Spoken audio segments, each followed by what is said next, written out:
कर्म बड़ा या भाग्य, इंसान के जीवन में सब दिन एक से नहीं होते। हर दिन एक चुनौती या अवसर होता है।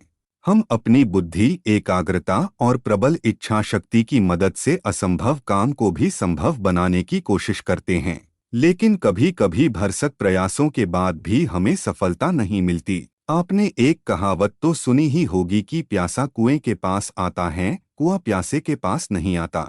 इस कहावत का अर्थ है कि अगर हमें जरूरत है तो हमें ही अपने काम के लिए आगे आना पड़ेगा। लेकिन इस कहावत का एक अर्थ यह भी है कि हमें ही कर्म करना होगा। महादेव और मेहनती किसान। बहुत पहले की बात है, एक गांव में भयंकर सूखा पड़ा। सूखे की मार इतनी तगड़ी थी कि लोग त्राही त्राही कर रहे थे।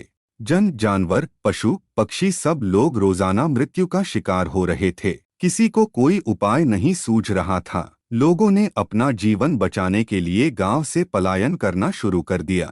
अपना घर, जमीन, जानवर सब छोड़ के जाना पड़ा। सूर्य देव को प्रसन्न किया, लेकिन कुछ लोगों अभी भी आस नहीं छोड़ी और उन्होंने सूर्य देवता को प्रसन्न करने की सोची। बहुत अथक प्रयासों के बाद सूर्य देव प्रकट हुए, लेकिन उन्होंने कोई भी सहायता करने से मना कर दिया। मैं इसमें कुछ नहीं कर सकता। इस गांव के भाग्य में सूखा लिखा है। विधि के विधान के अनुसार जो होगा वो अच्छा ही होगा। इंद्र देवता को प्रसन्न किया।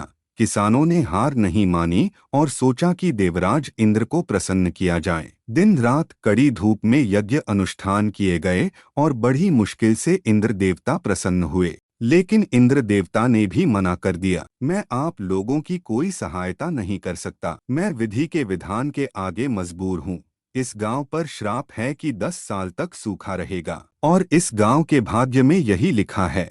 लेकिन मुझसे आपकी स्थिति देखी नहीं जा रही। क्यों नहीं आप महादेव को प्रसन्न करें? अगर भगवान शंकर अपना डमरू बजा देंगे तो यह श्राप हट जाएगा और मैं तुरंत घनघोर बारिश कर दूंगा। मेहनती किसान। गांव के किसान हार मान चुके थे। उन्होंने मान लिया था कि अब कुछ नहीं होने वाला। सब लोगों ने पलायन करने की सोची, लेकिन सब में से एक किसान अपना हल, फावड़ा आदि लेकर खेत की ओर चल पड़ा। गांव वाले, अरे तू कहाँ जा रहा है? मेहनती किसान, मैं तो रोज की तरह अपने खेत पे काम करने जा रहा हूँ। गांव वाले, रोज जा रहा था? सूखे में मरना है क्या? पता है कि जब कुछ नहीं होगा। अब तो स्वयं सूर्य देव, इंद्र देव भी कह गए कि यह गांव शापित है। मेहनती किसान, कुछ भी हो मुझे अपना कर्म तो करना ही है। मैं किसान हूँ, ये मेरा काम है।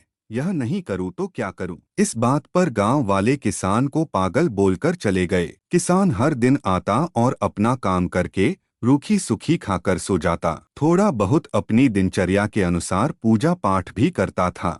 ऐसा करते देख भगवान शंकर को विश्वास हो गया कि यह पागल तो नहीं है। फिर यह खेत पे क्या करने जाता है? एक दिन भगवान से रहा नहीं गया और वो एक ऋषि का रूप लेकर किसान के पास आए। महादेव ऋषि के रूप में। अरे किसान भाई, तुम यह क्या कर रहे हो? बंजर मिट्टी में मेहनत करके क्या होगा? किसान, हे ऋषिवर, आपको सादर प्रणाम।